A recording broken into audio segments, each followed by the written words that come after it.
Good morning. It's a Wednesday, just after 6 a.m. I've got a few local jobs to get to today. First of those being up in Chewett Hill, so we'll get to see the funny Welsh guy.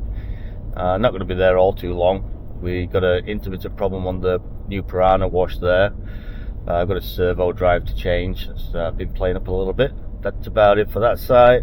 Then we're across to Duncraig. I've got some membranes to fit on our RO unit, but I've got a funny feeling there's something else wrong with that unit, but we'll go into more detail when we get there. And then we're down southeast to High Wycombe, where once again the attendants have been messing about with the tips on the hider minders.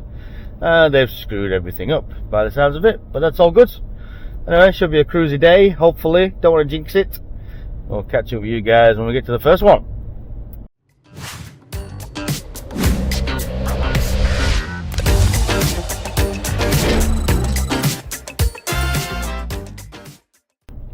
Yeah, so there's actually been quite a big gap in between filming schedules, let's say.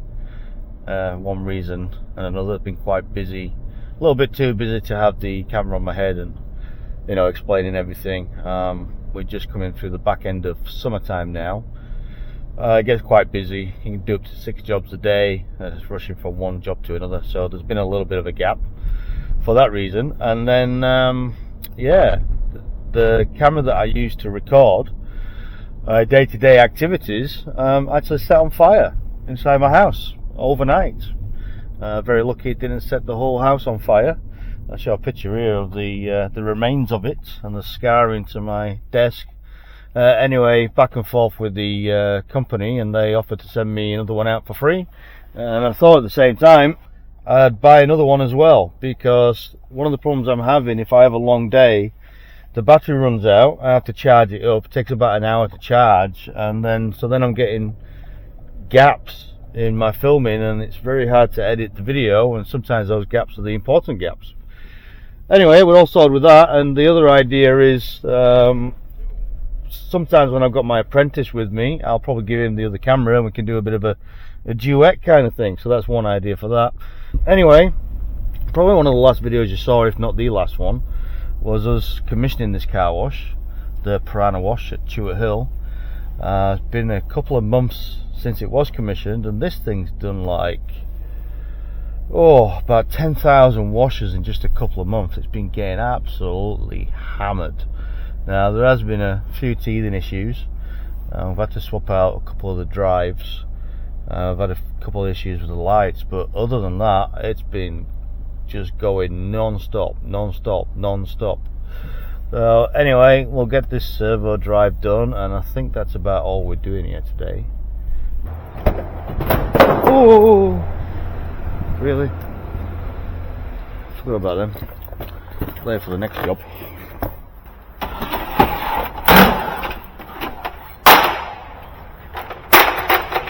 Morning, mate. What's happening? How's it going? What is shit? Look. What's that shit? This. Fucking disgusting. What is it? Leaking. You've been pissing in the bay? Hell, man. No dramas with a Piranha. These lights got to be fixed. Whenever. These ones are coming off. You can fuck them off. I don't want them fucking on me. I just want the lights on the machine. When the machine moves, I don't want this shit. Fucking garbage. Oh, it's looking very dirty. It's looking very dirty. Peak summertime, they won't close it down to wash the machine. Oh yeah, she looks dirty. Definitely been a bit of a workhorse though. So yeah, we had an issue here, look. With a non-waterproof connector, got water in it and set on fire. Burnt that out, which is not great, but he doesn't want to use these anyway. Come on, mate, get a move on. Hurry up. You got shit to do, places to be. Couple of issues with the ultrasonics at the beginning as well, but that's a 2-minute job to swap out. Other than that, yeah, pretty good. Had several program tweaks and changes along the way to make it a bit more efficient. And here's my apprentice, who's not actually my apprentice today, because now he works at Jetwash Tour Till as the attendant. How's it going, mate? You doing pits?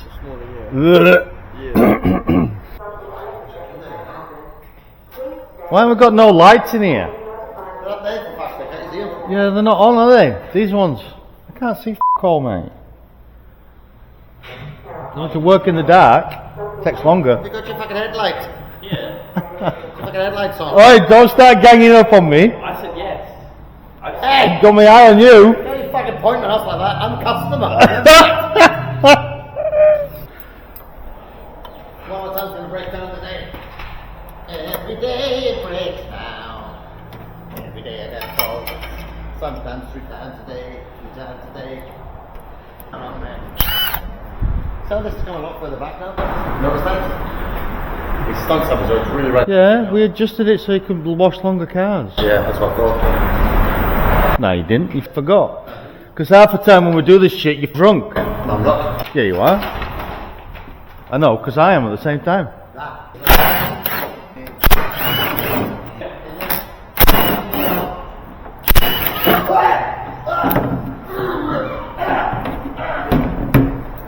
Really? Right, am I going to be able to get in here to do this without taking any covers off? It looks like it. I'm in a good position here. Right, turn the power off, mate.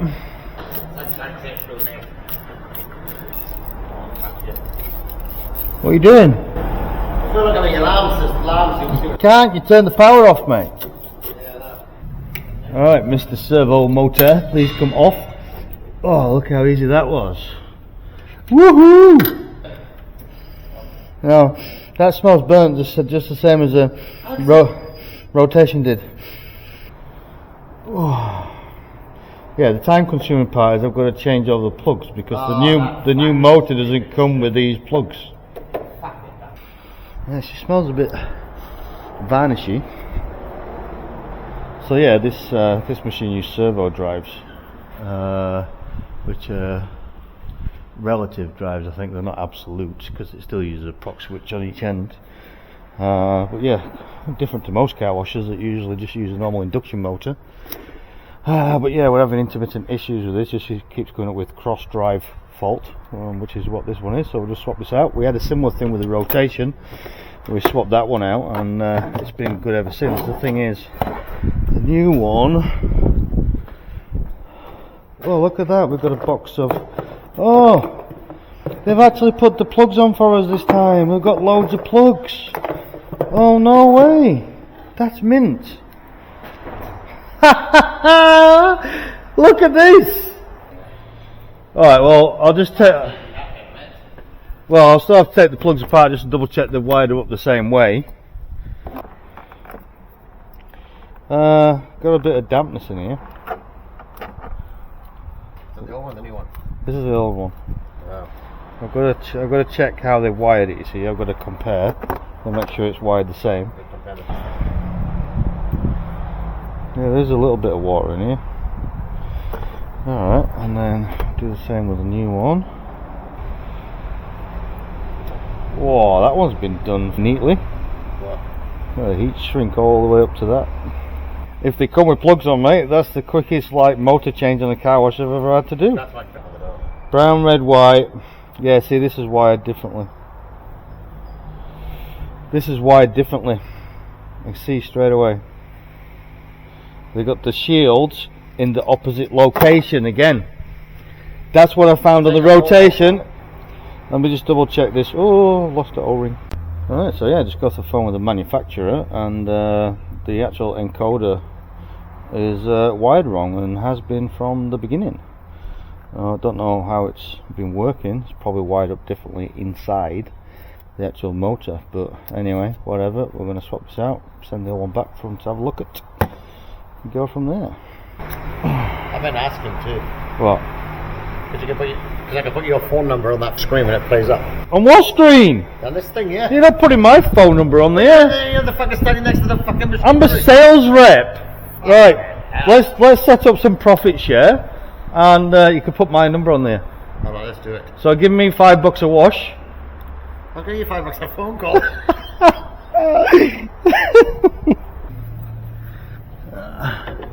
Oh, that's a very easy swap to do that, isn't it? Okay, let's see, it's tangled up there. So this uses an air switch on the side here. So if there's an impact, it sends air through this little tube up through the hollow shaft to a switch, and that's how the arch impact works on this machine. But yeah, this, I just noticed this is tangled up here. Pull it off maybe. Right, what squirty have you been using on that tiny little swivel? WD-40. WD-40? Yeah. WD-40 is a water displacement, it's not a lubricant. That's why I'll never see it in my van. Should be using silicone actually, but that's alright.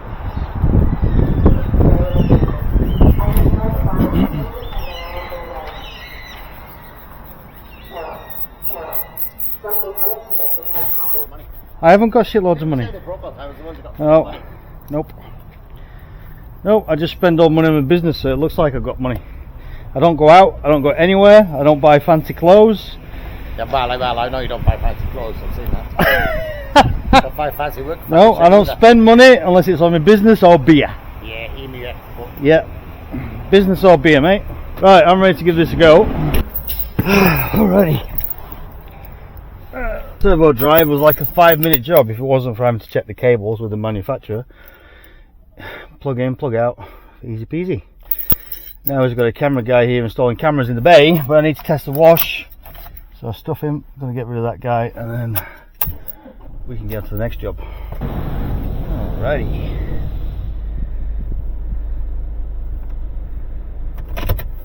Reverse? Really? It's almost like I don't know how to use a car wash. Okay, we'll do a wash on this. Hopefully it all goes okay and we're out of here, so I'll catch you guys on the next job.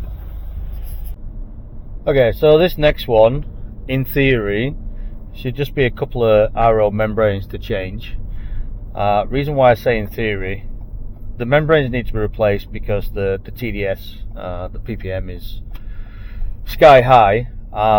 The membranes have been there for about 3 years. They have had previous water problems in the past where chlorine's bypassed the carbon filter, etc. So they definitely need to be replaced. However, I'm just a little bit suspect of the whole thing because the pump that pushes the water through the membranes doesn't seem to be achieving an adequate amount of pressure.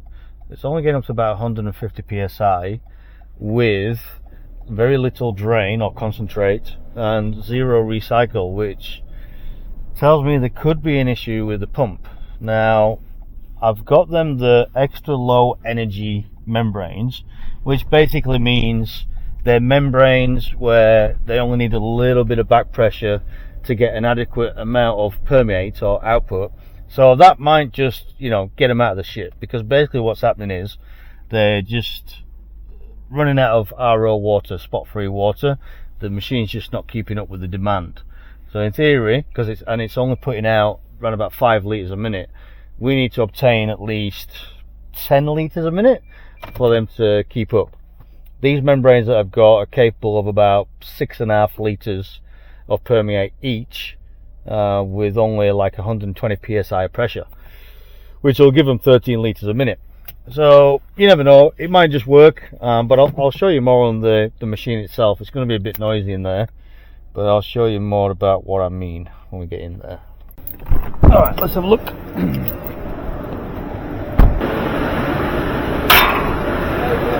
Hello mate. Yeah, all good. Yeah, so here we go, little RO unit. We got 50 psi inlet pressure, which is fine. We're up to 160 psi pressure on the membranes, but we're only putting out approximately 5 litres a minute. But to achieve that, we've only got 2 litres of drain. Now in theory, the drain should be at least the same amount as what you're creating, but if we do that, the pressure drops off and we get even less permeate. So the other side of this, is a recycle, which I tend to not use anyway. That just allows the water to go around the membrane and it gives it another go at being processed. But that reduces the actual water quality coming out of the membranes. See, at the minute we're at 12.8 ppm. Ideally that should be about 1 or 2 or 0.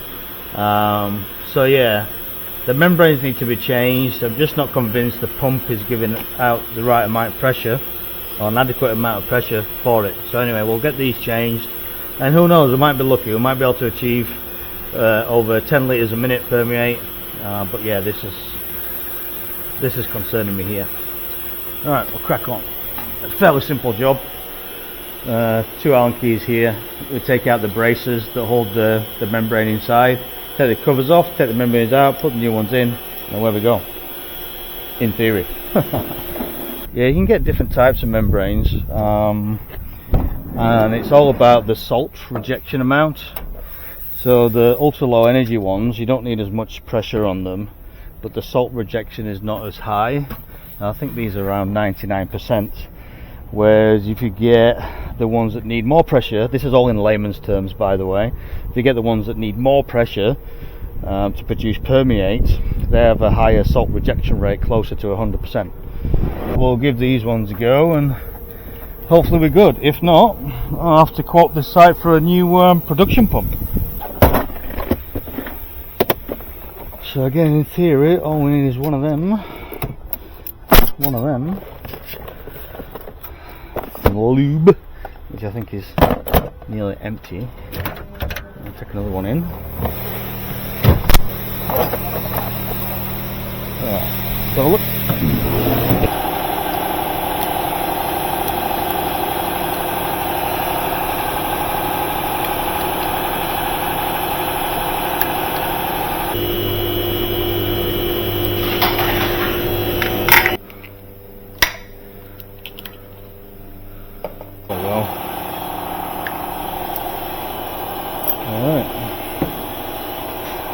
When we put these bolts back in here a little bit, will help us pull these things out. I think these are going to be a bit difficult to get out actually. We'll see. Oh, that one's moved already. There we go. That wasn't too bad.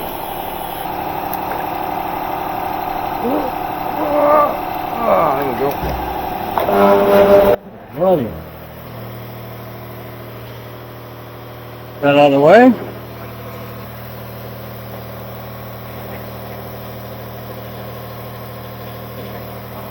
No seal at the top on this one, because the water is pushing down.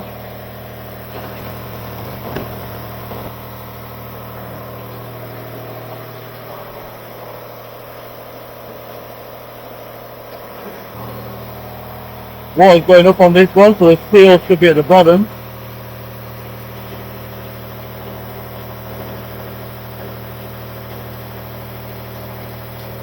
So be careful we don't get the pump wet or any electrics.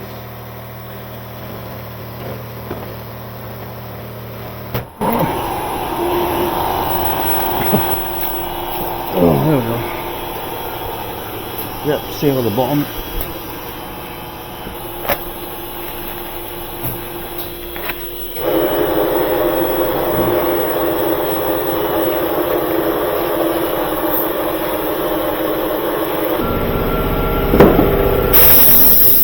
Get a bit of lube around these seals.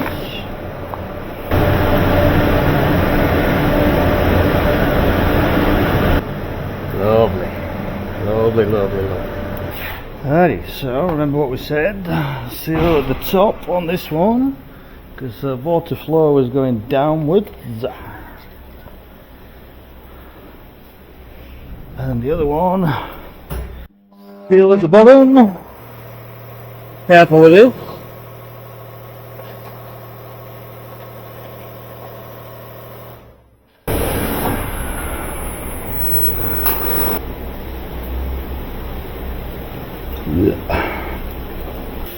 Back in. They came out quite easy, so I'm not going to bother putting any more grease on those O-rings. They were quite alright. Put the retaining brackets on, and we'll give it a go. Alright, let's see what happens. Got plenty of drain open, get rid of some of the shit that's in there.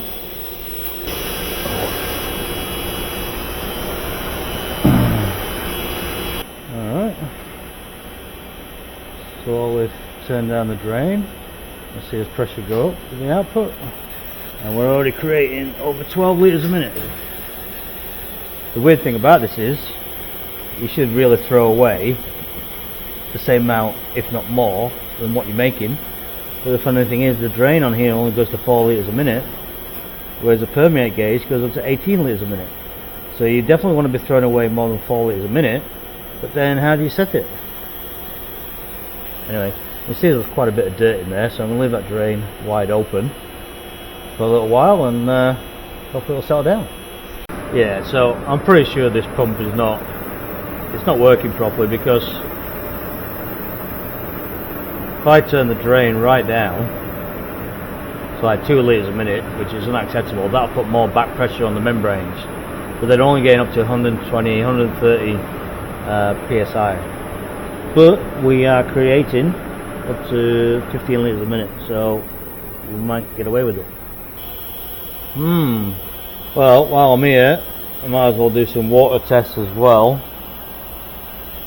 Because this number here should be as close to 0 as possible. At 15.9, it will come down because they're new membranes, but alright, so yeah, I think there is something wrong with that pump after all, but they're creating a lot more water now. That was a quick job, but while I'm here, I might as well do some soft water tests, and also test after the carbon filter, make sure it's removing chlorine if there is chlorine in the water, so I'll do that quickly. Okay, load in TDS, hardness, chlorine,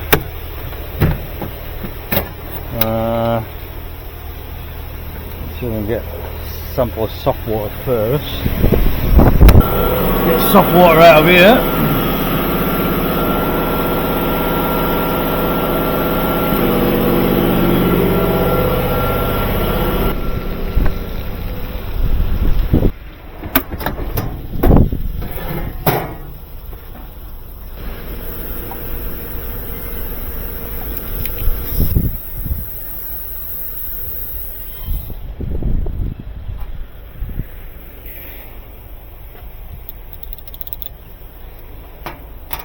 Okay, so for those that know from previous videos, we're basically checking for the hardness of the water after the softener, just for now. We'll measure that in grains per gallon, or at least I do with this kit.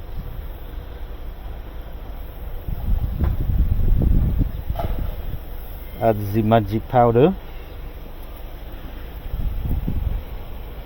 And then we add drops of this until the colour changes from pink to purple. Ideally only 1 or 2 drops, but we'll see, because that looks quite muddy, murky. 1, 11, 12, not good. That should be soft water. Not good at all. I'll measure the chlorine before and after the carbon filter, and hopefully that's doing its job alright.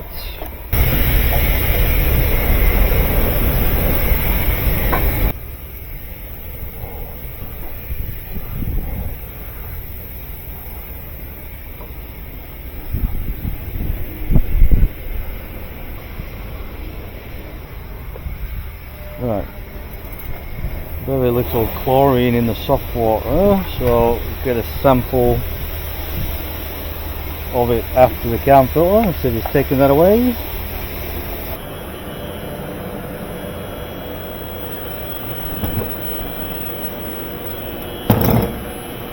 Right, there we go.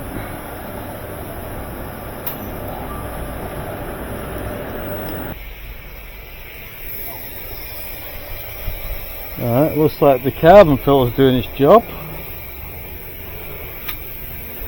Oh, bugger. Alright, well, I'm saying the salt's going down, so it's definitely backwashing. I'm going to have to say, unfortunately, the media probably needs to be replaced. Oh dear. Oh, it's only a 1465, that's not good. Yeah, so I just adjusted the hardest setting on the softener, because that was set too low in my opinion, so it could be that the media's just lost its capacity as I've been testing it, possibly, maybe. But I've just noticed as well, that's only a 1465 vessel, so 14-inch diameter, 65-inch tall. You get a little over 100 litres of softener resin in there, but they got an auto wash here that does 300 litres of wash. They're doing over 100 washes a day. They've also got the self-serve system, so it's definitely going to be losing its capacity. So I'll let the operations manager know that really we should service that softener, if not upsize it, which he's not going to be happy about. I've literally just had to do another double softener refurb for him, but it's just the way it goes. I mean, these sites are getting absolutely hammered now, and you know, the owners are making hundreds of thousands of dollars out of these sites. So you know, you need good water. You need good water to do a good quality wash. You need softened water to make the chemicals do their job better, look good, feel good, smell good, and all that sort of stuff. Anyway, I'll give him a ring now, and then we're going to head off to High Wycombe, where they've been messing about with stuff and breaking stuff. So we'll catch up with you when I get to that one. Okay, so yeah, I'm not entirely sure what I'm fixing here. All I got told was they're using too much product on one or more of the self-serve functions. Possibly the attendant has been guessing, trying to fix things and done something wrong. I'm not too sure, but I'm sure we will find out.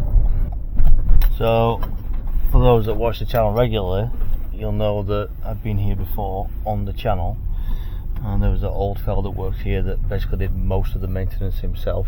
They only called me out when they got really stuck, but that guy has since retired, and now they've got a new attendant that's just been thrown into the deep end. So yeah, I'm not surprised if he might have got some things wrong. Well, we'll have a look. What is very strong? The foam, as you can see. The foam brush? So what happened here is, I'll show you.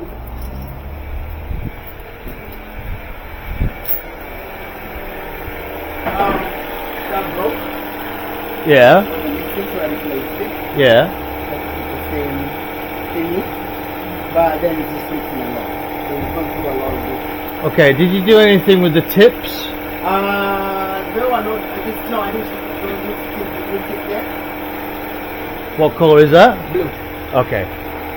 Right, so self-serve, foam brush, foam and shine. Yep, foam and shine. Should be aqua. And then the super sat should be orange. So aqua and orange. That was the same. Oh, okay. Yeah, they are both wrong. They're both wrong? Yeah, they're both wrong. Drive, you got any tips? A packet, you should have lots and lots and lots. Alright, let me see what I got in the van then, mate. Oh, clumsy. The one before, how come it didn't have the same tips? I wasn't sure. I know why. Because as I found out the last time I came here, and I didn't know you guys were doing this, the hide reminders that mix the chemical, as soon as that stops working, you change the kit. But what Mark was doing and what some of you guys were doing is when it stopped working, you made the hole bigger, and then made the hole bigger, and then made the hole bigger until it stopped working. Then you change the kit, and then there's far too much going in. So basically you should never ever ever change the tip sizes. You only change the tip sizes if you change chemicals. So when it stops coming out, you do the hide reminder kit. Well look, yeah. So if you look on here, pushing tips, aqua that should be in there is 0.08 of a circle, like the diameter of the circle is 0.018. Blue is 0.04. So it's more than twice the size. That's why you got too much. Yeah, these. Now these, I think the last time I looked in here, they were all second hand. You don't keep second hand kits. Yeah, here look, see? That's a kit, but it's used second hand. You don't keep second hand kits. But that is a full kit there. You need to buy some of these. See this seal here? That's the thing that actually fails. It swells up and then it stops working and allowing enough water through, which stops it from sucking. Yeah. So I'll show you how to do it. It's very simple. You just take the screws out. Once you've done one, it's like a 5 minute. Yeah. 5 minutes. You need to buy the kits. Yeah. You need to buy them. Okay. So when it's sat in, you do this inside. You can take it out if you want, but I usually do it when it's inside, okay? So, that comes off, like that. And then, inside there, you got the pointy thing. Yep. And then also in there is a spring. Yep. Yeah, so, spring goes in there. That part goes into the spring. Yeah. So you got the pointy bit out. Yep. And then that's your diaphragm there. That's usually the problem, is this. You know what I mean? It gets one out. So that is a full kit there. All you do is put the new one in. And then the head reminder is... And then and then you put that over, and then that over. That's it, done. Yeah. Okay. Easy. Not changed at all. No. How come the brush, Let me explain. Yeah. Over time, okay, this seal deteriorates and it swells up. When it swells up, it reduces the amount of water flow going through the hide reminder, which makes the suction on the chemical less. Yeah. So then what you guys have been doing, I only found this out last time I was here, is when that goes low and it's sucking less chemical, instead of replacing this, you've been putting the tip size up and up and up and up and up. Okay. So then when you actually replace this, and the hole is too big, you suck too much chemical. now I get it. You're right, okay. Now I get it. Also, I'll give you another trick as well with these tubes. They get quite hard to get off. You just warm them up a little bit with a lighter. Just a little bit. I gotta stop smoking. Come straight off. Okay. Yeah, when you get the bags, they're inconsistent with the chemical makeup. It's hard to explain. Sometimes they've got too many phosphates in or something like that, so that'll change colour over time. But I'll do a titration on that to make sure it's working okay. Okay. So this is basically alkali powder inside there. So you get alkali liquid. So to titrate it, we use acid. You use the red one, which is 10 times strength. The droppers coincide with the colour, just so you're not mixing up chemicals. It's been a while since I did one of these. This is not, well, this is not my chemical, you see. I used to do this all the time, but basically all we do, oh, that's horrible, is we get a sample, okay? But what you do is you always wash out the vessel with the thing that you're testing, okay? So just give that. Oh, it feels very strong. It's burning my finger already. So you get a full one of these, full. Okay. Fill it up. Completely full. Just that, like that. One sample. We put 3 drops of the indicator in. 1, 2, 3, and it changes it to purple. Okay. Then we fill a pipette, squeeze, and then what you want to try and do is you want to try and get it to one of these graduation marks here. Alright, so empty a bit out until we get down to a graduation mark, which is about there. And then we count the drops needed to change the colour, right? So 5, 10, 15, 20, 25, 30, 35. Oh wow, yeah, it is strong. 40, and we need some more. What are you counting? Drops or? I'll tell you in a minute. That's 40. Yeah. 45. 50. That's getting very hot. 55. 60. Right, round about, yeah, 60 drops to change colour.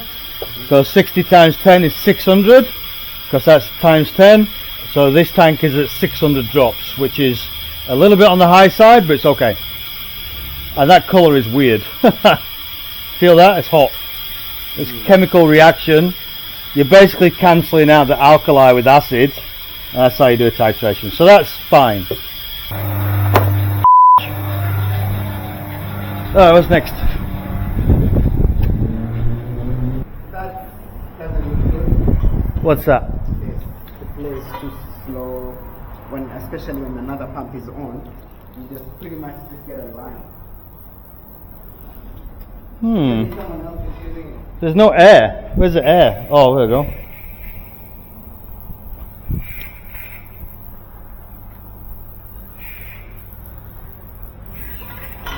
Let's have a look. Pre-soak. Numbers of these bays are all mixed up. They're saying that's bay 4. I think pretty sure it's bay 2 that's energized.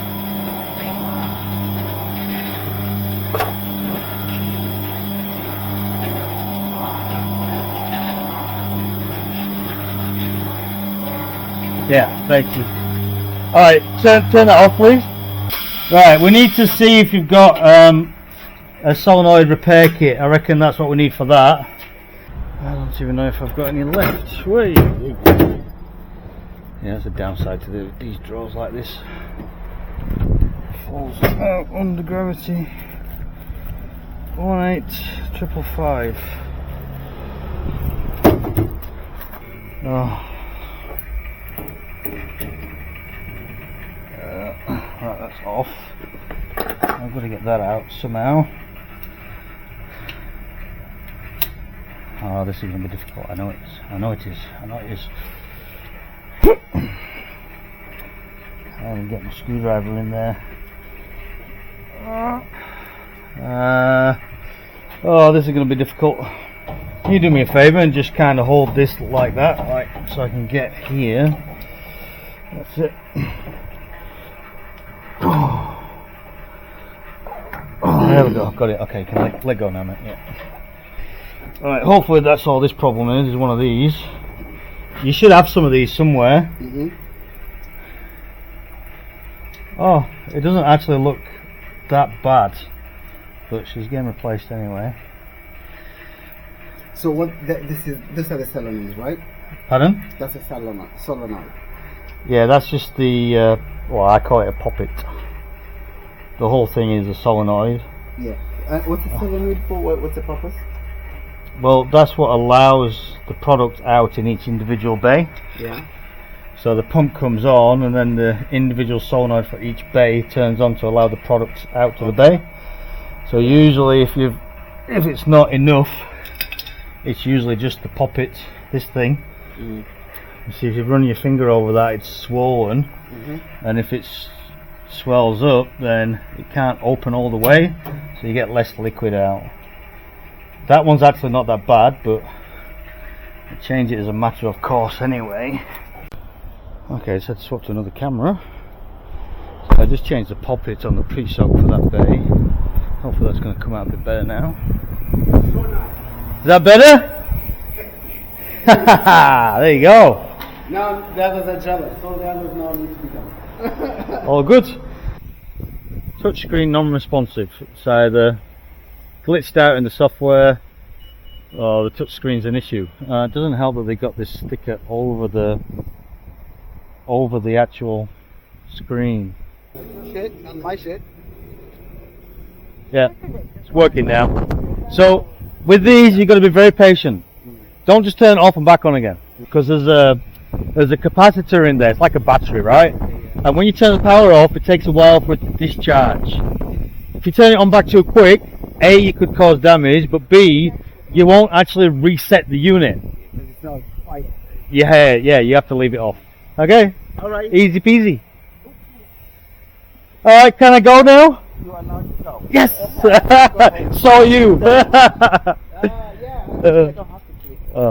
Alright mate, I'll catch you on the next one, okay? Next time. See you mate. Alright, well, lots of nothing jobs really on that one. Well, it's only nearly 11 o'clock, but whatever, I'm done for the day. Homeward bound, catch you on the next one.